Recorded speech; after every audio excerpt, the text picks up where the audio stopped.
Thank you, Mayor Riley. We're now live. Thanks, Chris. Good evening, everyone, and welcome, councillors, executive team leadership, committee members and council staff to tonight's special council meeting. My name is Councillor Tim Driley and I'm the Mayor of the Hepburn Shire Council. Hepburn Shire Council acknowledges the Dja Dja Wurrung as the traditional owners of the lands and waters on which we live and work. On these lands, Jarrah have performed age-old ceremonies of celebration, initiation and renewal. We recognise their resilience through dispossession, and it is a testament to their continuing culture and tradition, which is strong and thriving. We also acknowledge the neighbouring traditional owners, the Wurundjeri to our southeast and the Wadawurrung to our southwest, and pay our respect to all Aboriginal peoples, their culture and law. We acknowledge their living culture and the unique role they play in the life of this region. As we are undertaking this meeting virtually, I will read on behalf of my councillor colleagues the councillor statement of commitment to prevent any audio feedback occurring. We, the councillors of Hepburn Shire, declare that we will undertake on every occasion to carry out our duties in the best interests of the community, and that our conduct shall maintain the standards of the good governance, code of good governance, so that we may faithfully represent and uphold the trust placed in this council by the people of the Hepburn Shire. Tonight's council meeting will be conducted virtually.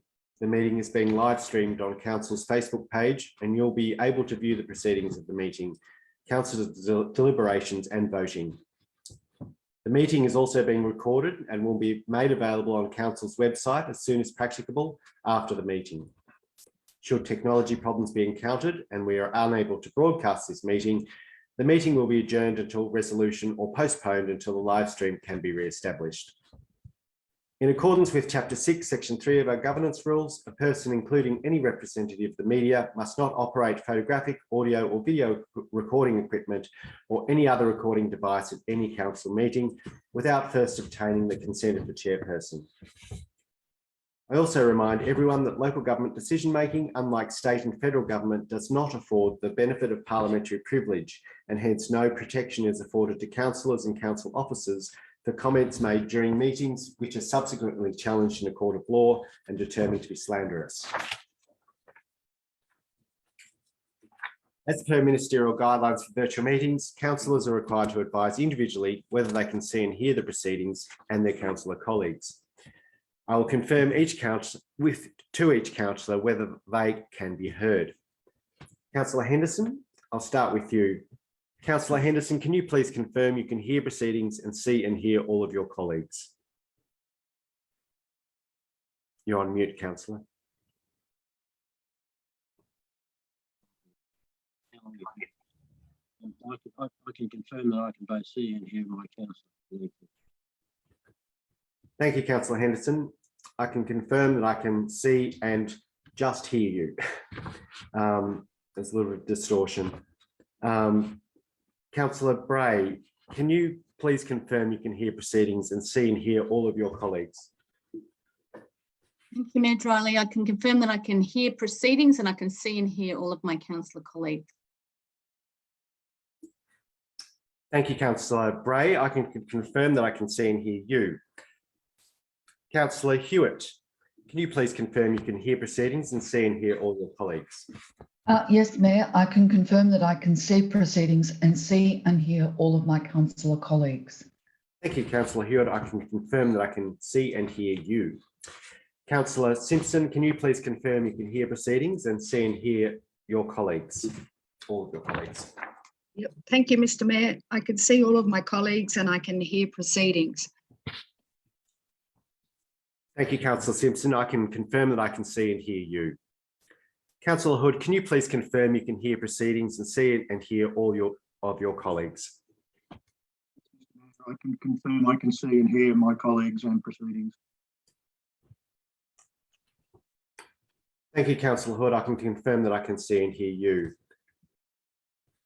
I can confirm that I can see and hear all of my councillor colleagues.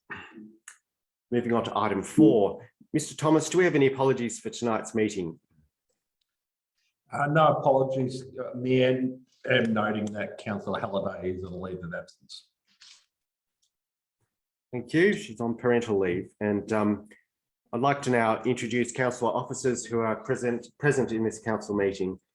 Got Mr. Bradley Thomas, Chief Executive Officer, Mr. Andrew Burgess, Director of Organisational Services, Ms. Lee McCallum, Director of Community Development and Development, Mr. Bruce Lucas, Director of Infrastructure and Delivery, Mr. Chris White, ICT Manager, Ms. Rebecca Smith, Manager of Governance and Risk, and Ms. Kathy Fulton, Manager of Financial Services. Item number 5 is declaration of conflicts of interest. As required at any other council meeting of council, councillors must declare a conflict of interest at the start of the meeting and leave the meeting when the item is presented to council. Councillors will be required to leave the meeting and return when the item has been resolved. Throughout the meeting, if a councillor realises they have an interest, they can declare it at that point and follow the same procedure. Councillors, does anyone have a conflict of interest to declare? No, I don't think there are any tonight. Officers that are present, I now ask you whether you have a conflict of interest in any of the items presented before council tonight. And that looks like a no. So we'll move on to item 6.1, which is the one item on our agenda tonight, which is the draft budget for 2022-23, and it's for public exhibition. And I'd like to introduce Mr. Andrew Burgess, our Director of Organisational Services, to introduce this report.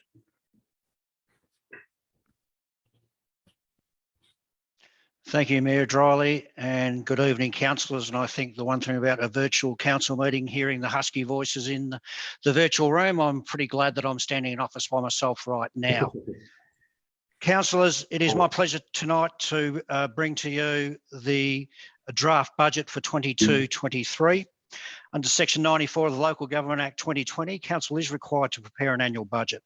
This document describes how Council intends to raise revenue, allocate resources, deliver services, and invest in both existing and new infrastructure. The purpose of this report, councillors, is to recommend that Council resolves to endorse the draft 22-23 annual budget for community consultation and input prior to consideration for its adoption in June 2022. Before I put that recommendation to you, councillors, I will highlight a number of areas within this draft budget. Firstly, if I can ask councillors to turn their mind back a little bit of time, and that is when the 21-22 budget was adopted by council, it was largely a business as usual approach. At that time, councillors, we didn't have the Hepburn Together project finalised, so we didn't have our community vision and council plan in place along with other key strategic documents. This council has been very proud of the work they did during Hepburn Together, and that project did harness council's commitment to work with our community to set strategic direction over the past year. We have undertaken extensive engagement to actually develop and adopt our 10-year community vision and 4-year council plan, which incorporates our municipal public health and wellbeing plan. During that period also, councillors, that we also adopted supporting plans which have been very significant to the financial delivery of this council, and that is our 4-year revenue and rating plan, our 10-year financial plan, and our 4-year asset plan, which is out at the moment and due for adoption by June 30, along with a 4-year workforce plan. Councillors, our adopted council plan provides a focus for our organisation as we continue to strive for good governance, financial sustainability, improved community engagement, quality customer service, and the delivery of a broad range of services and projects that support our community. The council plan identifies 5 key focus areas, those being a resilient, sustainable and protected environment, a healthy, supported and empowered community, embracing our past and planning for the future, a diverse economy and opportunities, a dynamic and responsive council.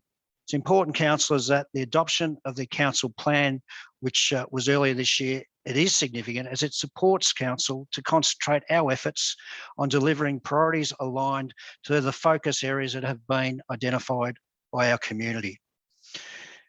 Councillors, the draft budget for 2022-2023 is a result of an extensive process which commenced early in 2022.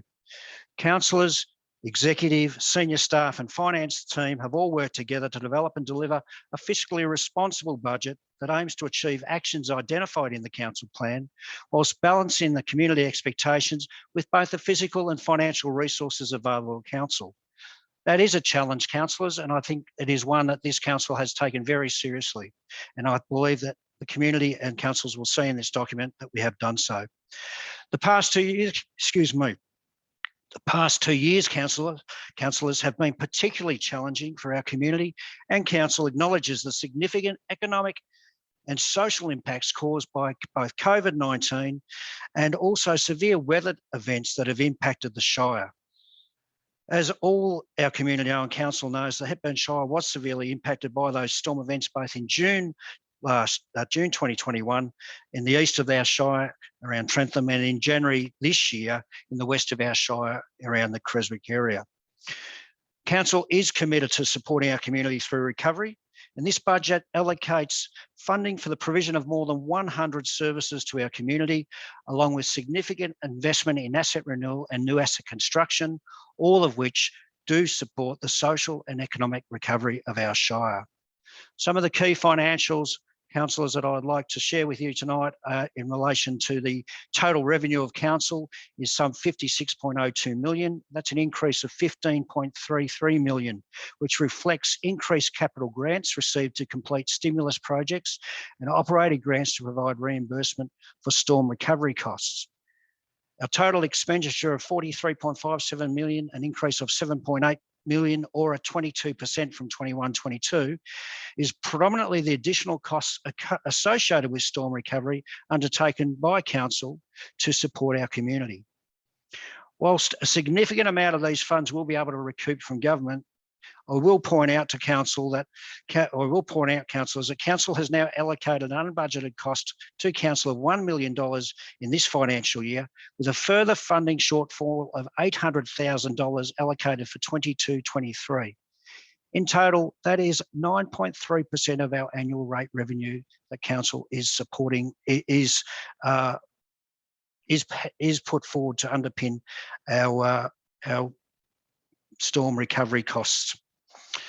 Our operating surplus, councillors, is $12.55 million, and council has budgeted to receive $15.22 million of capital grants, which will be invested in capital works projects.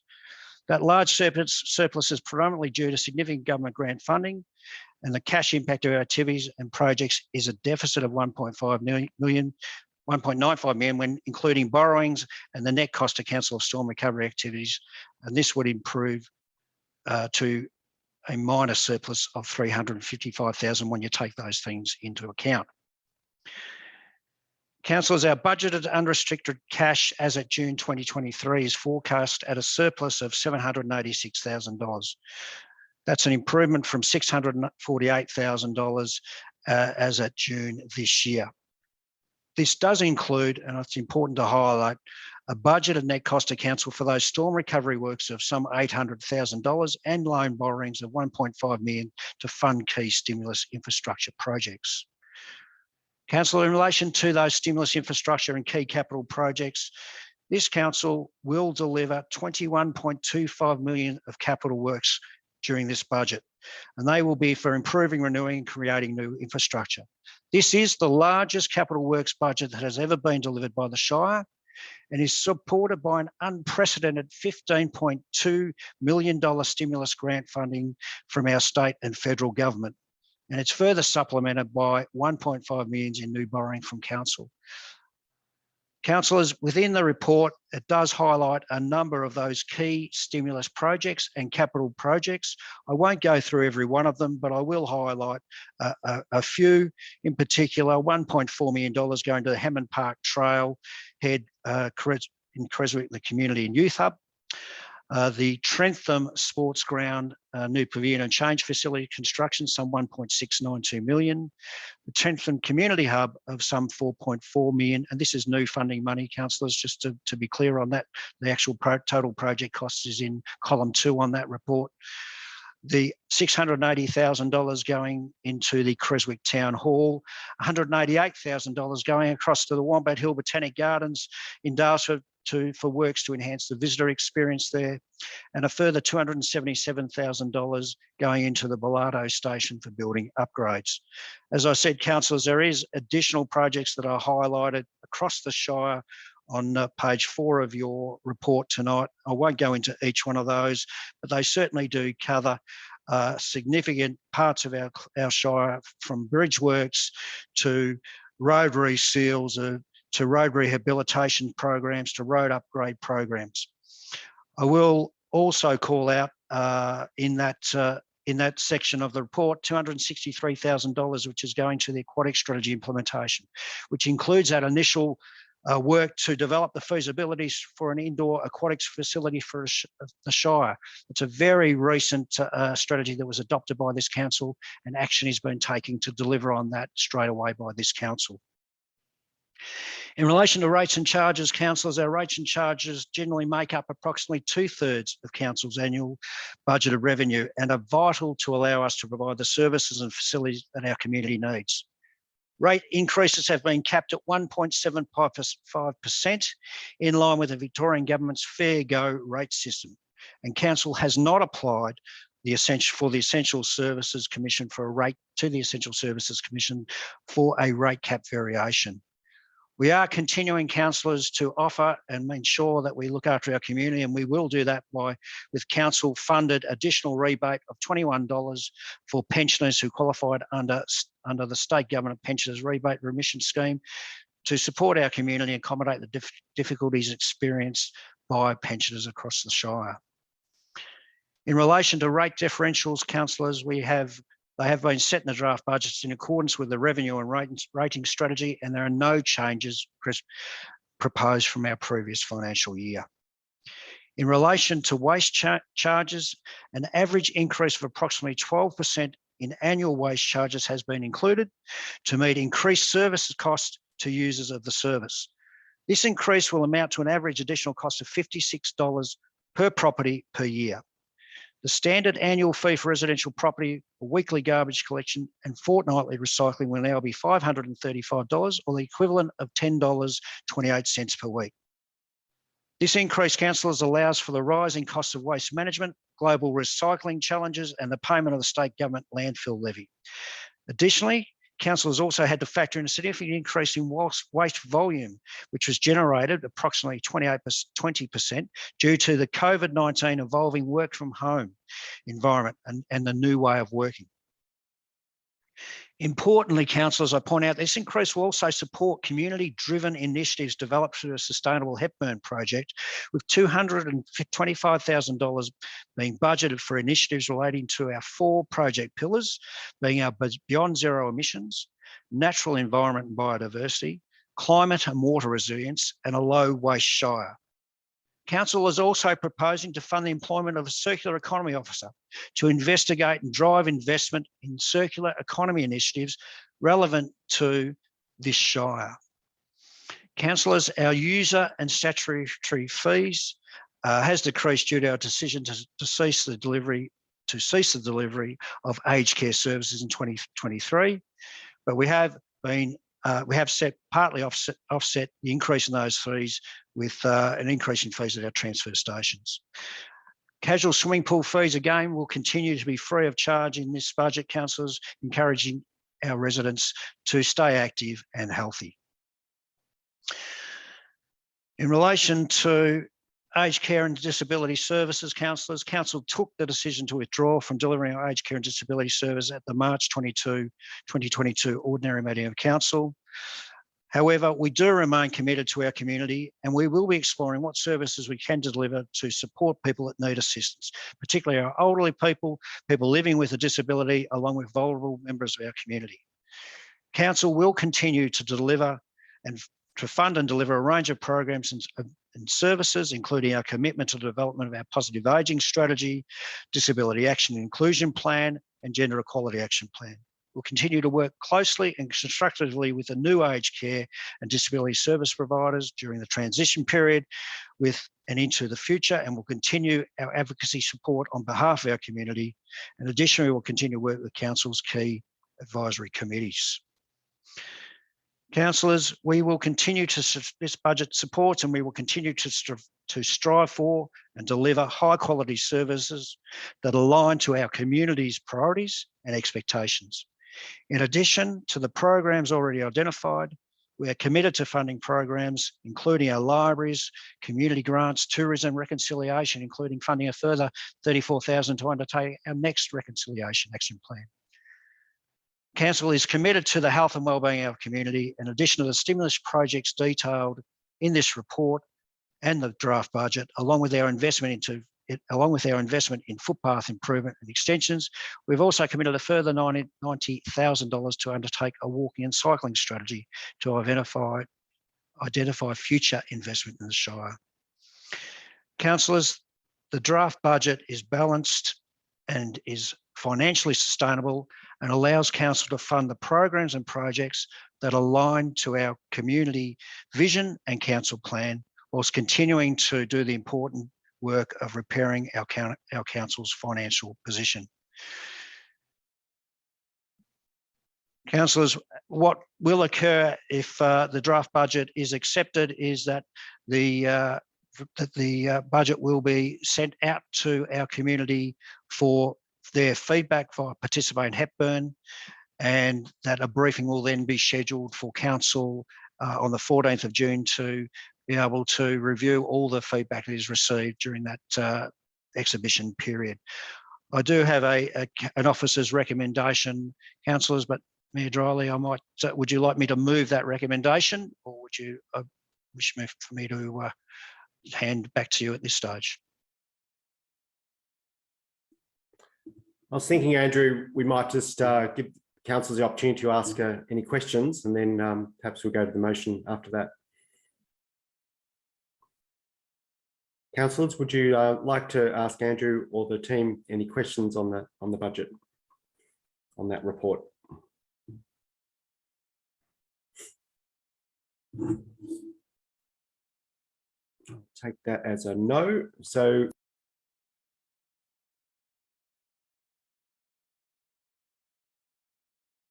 sorry, I'm on mute. I'm happy to read the recommendation if you like, Mr. Burgess. That's that Council endorses the draft 2022-23 annual budget as required under Section 94 of the Local Government Act. 2, endorses the schedule of fees as contained in the draft 22-23 annual budget to commence from 1st of July 22. 3, authorises the Chief Executive Officer to give public notice of the draft budget. 4, authorises the Chief Executive Officer to effect any minor administrative changes which may be required to draft 22-23 annual budget. 5, invites submissions in relation to the draft 22-23 annual budget via Participate Hepburn.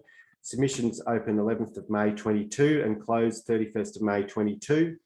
6, notes that all submissions received will be considered by Council at a Council briefing on the 14th of June 22.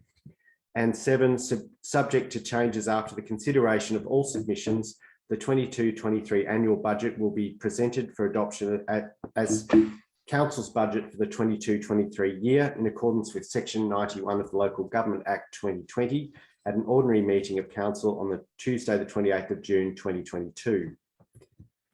Councillors, I'm in search of a motion. Do I have a mover and a seconder?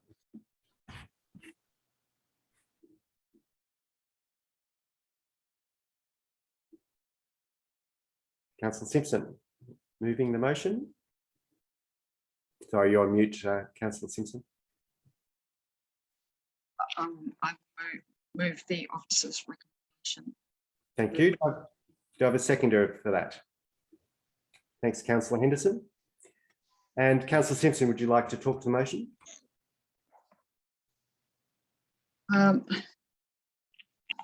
I'd like to make some comments about some details of the budget, the draft budget. Yes, I'd like to note this draft budget includes potential new borrowings of $1.5 million. If people refer to item 4.2. The loans balance at the 30th of June 2022 is 4.526 million. This draft budget includes a potential new loan of 1.5 million in the next financial year, 2022-23, to go towards the $21.25 million capital works.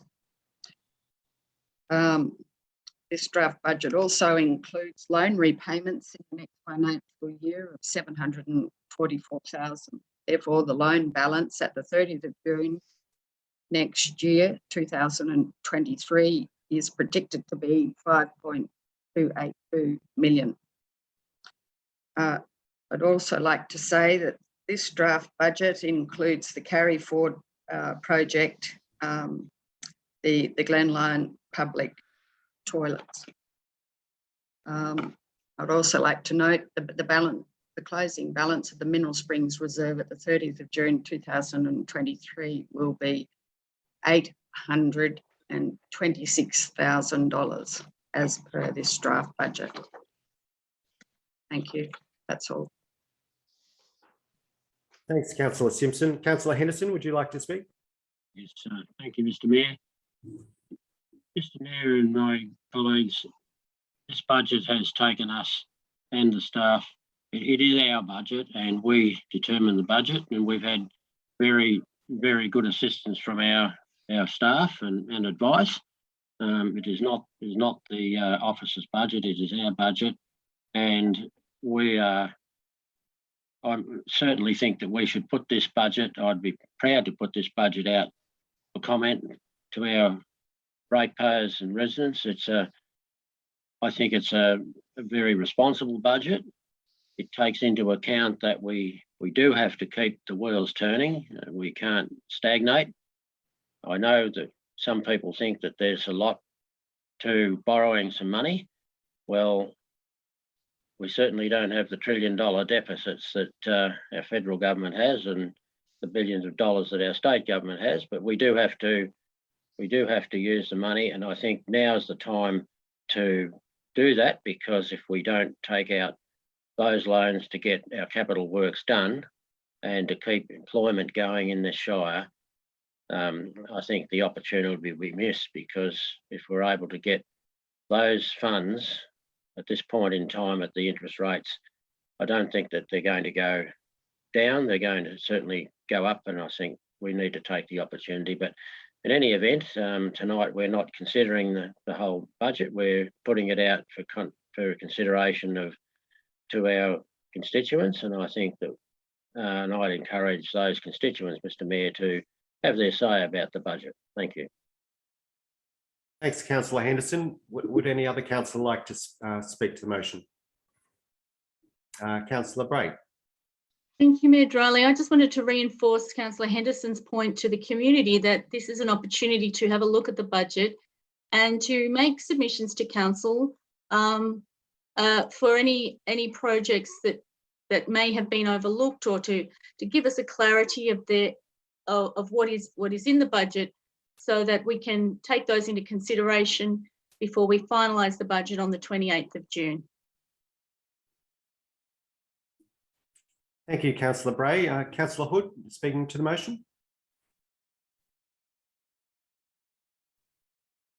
Thank you, Mr. Mayor. Yes, look, I'm supportive of releasing this draft budget to the public for its consideration and before we finalise it on the 28th of June. But I will make some remarks, and that is that, councillors, the budget document before us has been prepared by officers under our direction. It is therefore the councillors' budget, and I commend the officers for the hard work that they've compacted into a number of weeks to get it to this stage.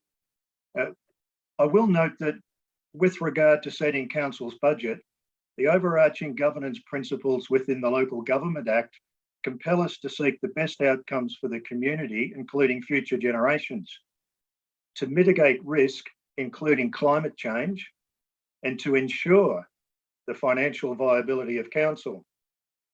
Now, through our first 18 months, we have become increasingly aware and concerned about council's very low and now negative holdings of unrestricted cash and the ongoing threat of incurring underlying deficits.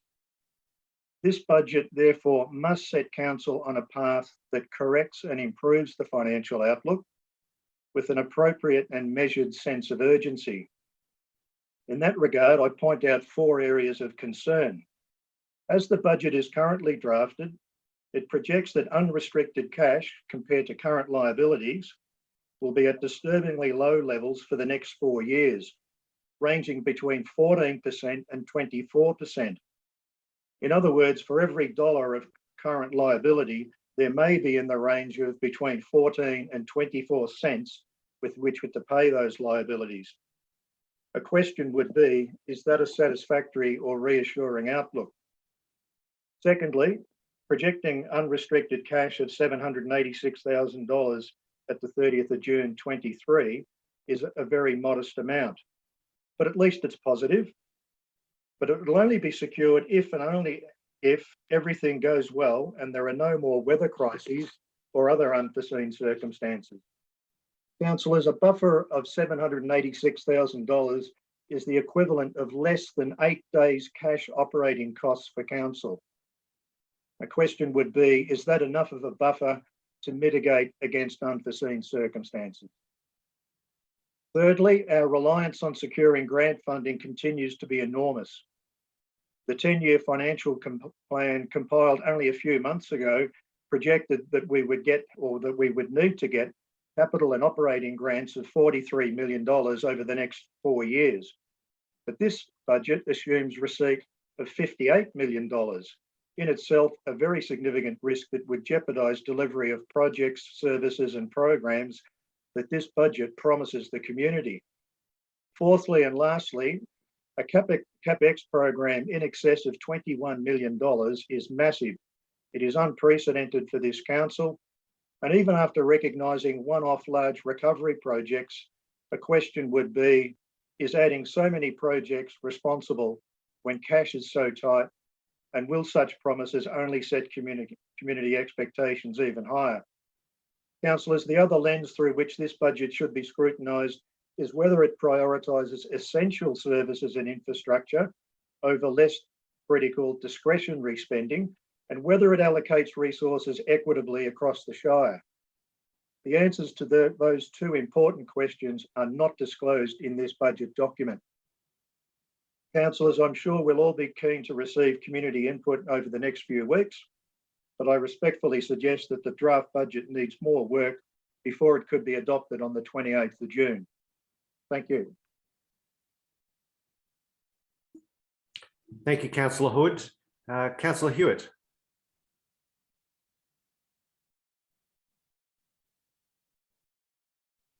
Thank you, Mr. Mayor. I'll be brief. I just would like to support the motion to release the budget on exhibition to the public. As Councillor Bray, as all councillors have pointed out, this is not the final budget, and it's important that the community have a look at it and get to understand, as Councillor Hood's outlined, what the Shire's financial position is.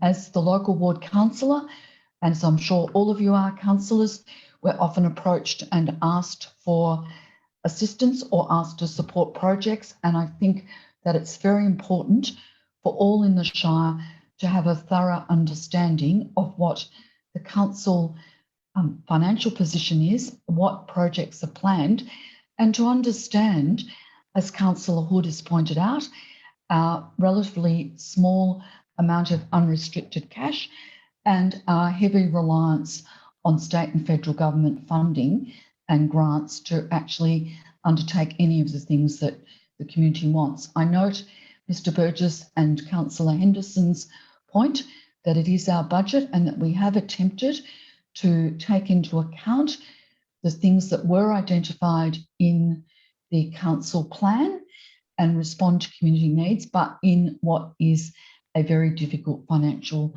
circumstance. So I do support the motion. and encourage people to have a look at it and read it and give comment on the Participate Hepburn website. Thank you, Councillor Hewitt. Given that all councillors had an opportunity to speak, I'd now like to put the motion to the vote. All those in favour of the motion, please raise your hand. And that's Councillor Henderson, Councillor Simpson, Councillor Hewitt, Councillor Barry and Councillor Dryly. All those against? I note Councillor Hood is abstaining. That's correct, Mr. Mayor. So that motion is carried, excuse me.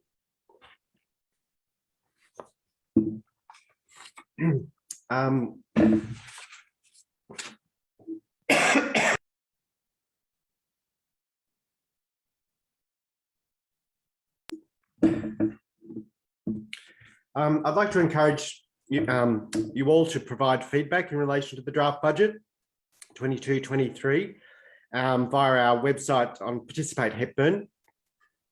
And there being no other items on the agenda tonight, I'd like to declare that the meeting is closed at 6:08 p.m.